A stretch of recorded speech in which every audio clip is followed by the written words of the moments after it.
अमेरिकेतील लॉस एंजेलिसमध्ये लागलेल्या भयावह वणव्याची दृश्य अवघ्या जगानं पाहिली। जंगलातला वणवा शहरापर्यंत पोहोचला आणि हजारो घरं उद्ध्वस्त झाली। अनेकांना आपली घरदारं सोडून इतर ठिकाणी आश्रय घ्यावा लागला।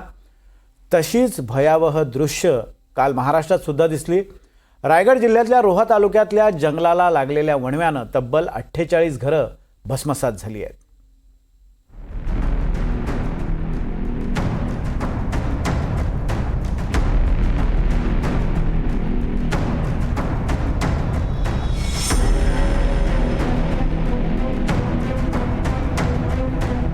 जंगल जळते, झाडं जळतायत आणि सोबतच घरही जळतायत।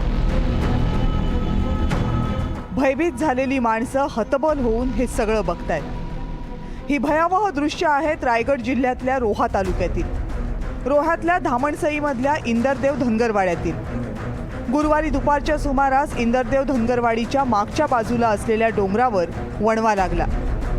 सुरुवातीला वणवा फार भडकेल असं वाटलं नाही, पण हळूहळू वणवा वस्तीच्या दिशेनं पसरायला लागला आणि काही कळायच्या आतच वणवा वाडीच्या वेशीपर्यंत आला। रायगड जिल्ह्यातील रोहा तालुक्यातील धामणसई येथील इंदरदेव धनगरवाडी जवळजवळ धामणसई गावापासून 1.5 ते 2 किलोमीटर डोंगर माथ्यावर असलेल्या या इंदरदेव धनगरवाडीमध्ये आपण आहोत। 6 तारखेला दुपारी या ठिकाणी हा जो परिसर डोंगराळ भाग आपण बघतोय, त्या डोंगराळ भागात वणवा पेटला होता व दुपारी हाच वणवा पेटत पूर्ण सुकलेलं गवत आहे, सुकलेली झाडे आहेत, हाच वणवा पेटत ह्या इंदरदेव धनगरवाडीच्या जवळपास आला व आपण पाहतोय की या ठिकाणी दुपारनंतर या वणव्याने जे रौद्र रूप घेतलेलं आहे, या रौद्र रूपामुळे या वाडीतील जवळजवळ 48 घरं ही मात्र जळून भस्मसात झालेली आहे व 12 जे गायींचे गुरांचे गोटे असतात, हे 12 गोटेही जळून भस्मसात झालेले आहे। 4 इथं पडीक घरं होती जी बंद अवस्थेत होती, पण ती पडीक घरं होती, त्यामध्ये कोणी राहत नव्हतं। पण ज्याप्रमाणे आग लागलेली माहिती पडलं त्याप्रमाणे ग्रामस्थांनी जे इतर ठिकाणी कामाला गेलते, खाली गावामध्ये कामाला गेलते, कारण या ठिकाणी पाण्याची अवस्था बिकट आहे। वणवा घरापर्यंत पोहोचल्यावर गावकऱ्यांनी धावाधाव करायला सुरुवात केली, पण तोपर्यंत बराच उशीर झाला होता। काहींनी घरातलं मौल्यवान सामान बाहेर काढलं, पण काहींना तीही संधी मिळाली नाही। पाहता पाहता वाडीतली तब्बल 48 घरं वणव्याच्या आगीत भस्मसात झाली।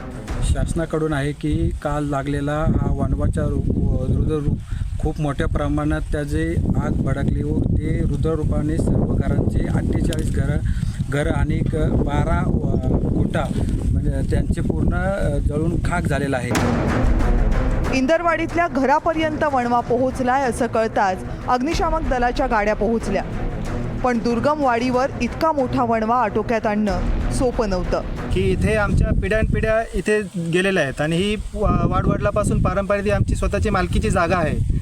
आज या ठिकाणी पाहायला गेलं तर 48 घरं ही संपूर्णपणे उद्ध्वस्त झालेली आहेत। तर शासनाला माझी या ठिकाणी एकच मागणी आहे की जी घटना घडली याला प्रामुख्याने कारण म्हणजे हा रस्ता। प्रामुख्याने या ठिकाणी येण्यासाठी एक साधारण 2.5 ते 3 किलोमीटरचा रस्ता आहे। तो जर रस्ता या ठिकाणी झाला असता तर शासकीय यंत्रणा ही ताबडतोब या ठिकाणी आली असती। रायगड जिल्ह्यात मोठ्या प्रमाणावर वनक्षेत्र आहे आणि त्यात वणवा लागण्याच्या घटना दरवर्षी घडतात, पण अशा वणव्यामध्ये इतके घरं जळण्याची ही कदाचित पहिलीच वेळ असावी। वाढतं तापमान वणवा लागण्यासाठी कारणीभूत ठरतं, पण अनेकदा माणसाच्या चुकीमुळेच वणवा पेट घेतो। स्थानिकांमध्ये असलेल्या गैरसमजामधून अनेकदा वणवे लावले जातात। जंगलांना वणवा लागला की पुढच्या वर्षी तिथं चांगलं गवत उगवतं। हे गवत जनावरांसाठी उत्तम चारा असतं, म्हणून वणवे लावतात। सरपणाला लाकूड मिळावं म्हणूनही अनेकदा वणवे पेटवले जातात। वणव्यांमुळे झाडं सुकतात आणि मग सरपणासाठी लाकूड मिळतं।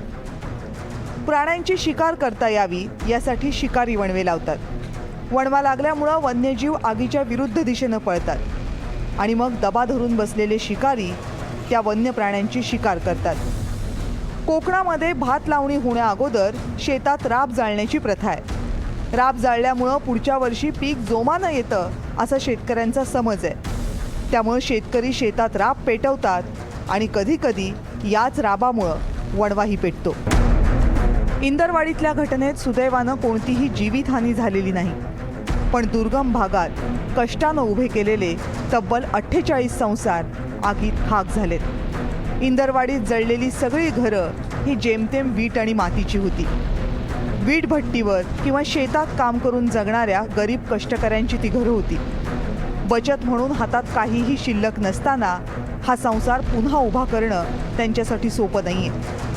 जंगलातल्या या वणव्यानं या कुटुंबांची घरच नाहीत तर स्वप्नांचीही राख केली आहे आणि याच राखेतून त्यांना आयुष्याची पुन्हा सुरुवात करायची आहे.